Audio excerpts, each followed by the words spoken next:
अस्सलाम वालेकुम एवरीवन, क्या हाल है। मैं श्रीलंका ने जो है वो अच्छी पोजीशन हासिल कर ली है।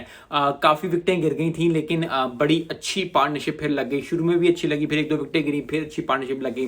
तो आई थिंक बड़ा वेल बैलेंस जो है वो टेस्ट है, क्योंकि श्रीलंका ने पहली इनिंग्स में 305 किया था, न्यूजीलैंड ने फिर 360 किया। उसके बाद जब 237 पे 4 आउट हैं श्रीलंका के, बड़ी अच्छी पार्टनरशिप चल रही है। एंजेला मैथ्यूज और धनंजय डिसिल्वा के दोनों के 34 है। आई थिंक एंजेलो मैथ्यूज को यहाँ एंकर इनिंग्स खेलनी पड़ेगी अगर श्रीलंका को टेस्ट जिताना है। और आई थिंक वो पिछला इंग्लैंड से टेस्ट जीत के आए हैं, तो उनके अंदर कॉन्फिडेंस होगा, उसमें भी अच्छी परफॉर्मेंस दी थी। तो अगर ये 200 प्लस लीड कर जाती है श्रीलंका, अगर 200 प्लस लीड कर जाती है और 400 हो जाता है तो बड़ा ही अच्छा होगा। लेकिन tough competition I think New Zealand देगी, क्योंकि न्यूजीलैंड जो है पहला 1 घंटा आपको जैसे बताया हमेशा ही डिफिकल्ट होता है।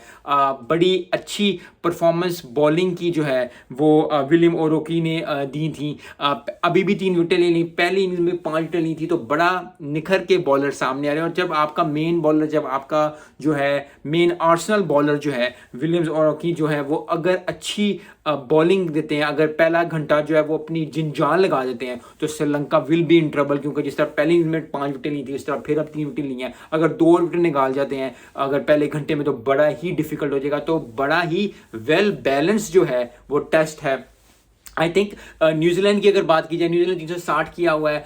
360 किया है तो आखिरी जो होता है इनिंग्स में, फोर्थ इनिंग्स में हमेशा जब भी 300 प्लस स्कोर हो जाता है तो ज़रा टफ हो जाता है। आई थिंक तीसरा दिन के इख्तिताम पे 202 की लीड है। अगर 98 स्कोर और कर देते हैं श्रीलंका, फिर थोड़ा सा कंफर्टेबल हो जाएगा। लेकिन अगर 200-250 स्कोर होता है तो फिर अगर ये 30-35 स्कोर ऊपर करते हैं और फिर आउट हो जाते हैं, या अगर 60 भी करते हैं, तो फिर भी 300 से अबव श्रीलंका को जाना ही पड़ेगा। क्योंकि अगर वो श्रीलंका जाएगी 300 से अबव, तो फिर ज़रा कामनेस आएगी, फिर ज़रा कॉन्फिडेंस बिल्ड होगा। क्योंकि आखिरी दिन में अगर या 1.5 दिन में अगर 350 या 315-313 स्कोर चाहिए होता है, तो फिर बड़ा टफ हो जाता है। और 400 हो जाए तो क्या ही ज़बरदस्त बात है। तो आई थिंक आज करुणरत्ने ने, चंदीमाल ने 83 किया, उन्होंने 61 उसने किया, तो बड़ी अच्छी बैटिंग दी पहले भी।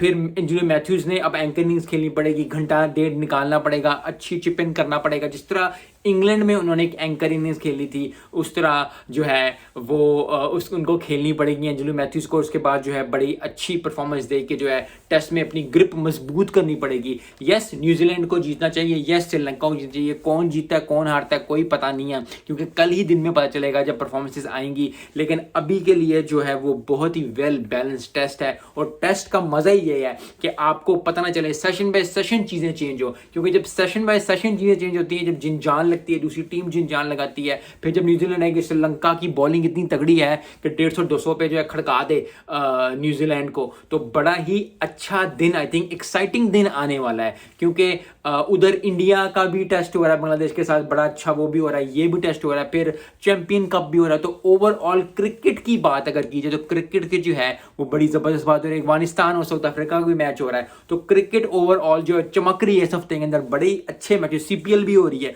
तो बड़े ही ओवरऑल जो है वो जबरदस्त मैचेस हो रहे हैं, जबरदस्त चीजें हो रही हैं। हर क्रिकेट की गेम, चाहे वो टेस्ट हो जाए, चाहे वो ओडीआई हो जाए, वो T20 हो जाए, जिन जान से करीब है। और that is what we are strive for. जो लोग देखना चाहते हैं क्रिकेट को, चाहे वो कोई भी हो, वो बड़ा ही अच्छा लगता है कि एक हफ्ते में इतने ज़्यादा मैचेस हों, इतने हर दिन में जो मैचेस हों, ताकि आपको देखने को मिले। और फिर आप जो है वो इस तरह, क्योंकि इसी तरह ही जो है क्रिकेट फ्लरिश करेगी और इसी तरह ही ये जो है वो क्रिकेट को फ़रोग मिलेगा। मिलते हैं नेक्स्ट वीडियो में। अस्सलाम वालेकुम।